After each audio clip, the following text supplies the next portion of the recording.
Don't care about Kripke's.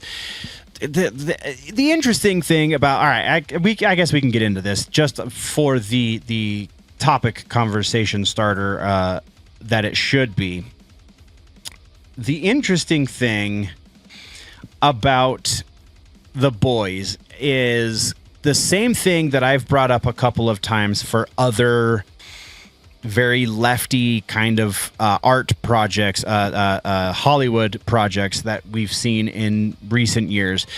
Specifically, I'm thinking of the fourth Matrix movie. Oh God, what was the other one that just happened that it was like, I don't think you understand the message you're actually putting out versus the message you think you're putting out. It might have been, honestly, The Boys season 3. Or season 4, whatever. But like, they yeah, I really think it might have been the last season of The Boys. They try and paint this image of what they think conservatives are, what they think people who support Trump are, what they think Trump is. And in so doing, A, they reveal their ignorance because by and large, they're very much wrong. And B, they make the point for the other side. More specifically with The Matrix and to a lesser degree, The Boys, the Matrix was supposed to be a story, specifically the fourth movie, and less so there was allegory that was scaled back, we'll say, for the original trilogy. As reported, the Wachowskis said that they had this idea that they were shot down by the studio, that they wanted it to be about they wanted to be some sort of transitional element of the story. They wanted it to be a trans story to some degree.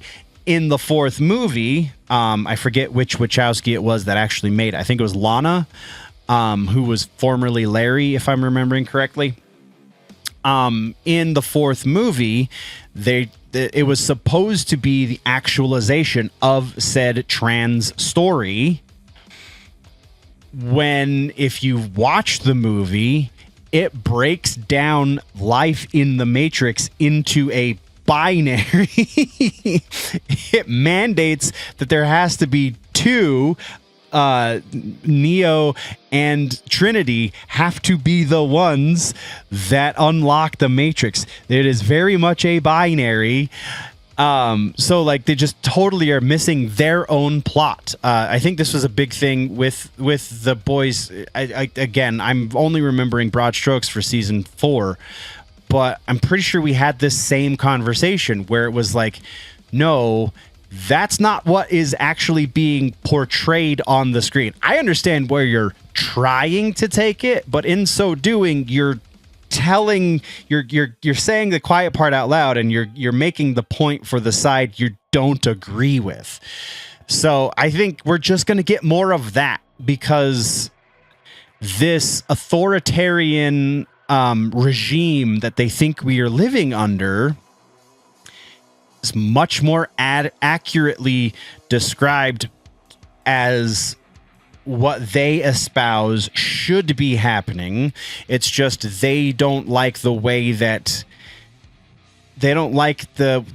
certain elements of politics are being implemented, and so because they disagree with it, that means it's not good.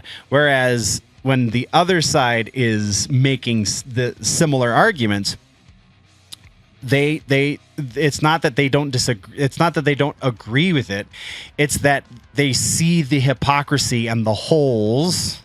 I don't know. It's to speak about it on such esoteric terms is slightly difficult because I'm starting to lose the metaphor. But either way, it's going to be really interesting to see how he tries to fully turn this into a resistance storyline against Trump, or a Trump-like figure, because he's trying to paint Homelander as this Trumpian figure in the world of his version of The Boys. I don't think he's accomplishing that very well. he's the Homelander is the product of a fatherless household by and large, so that's already not accurate. He is.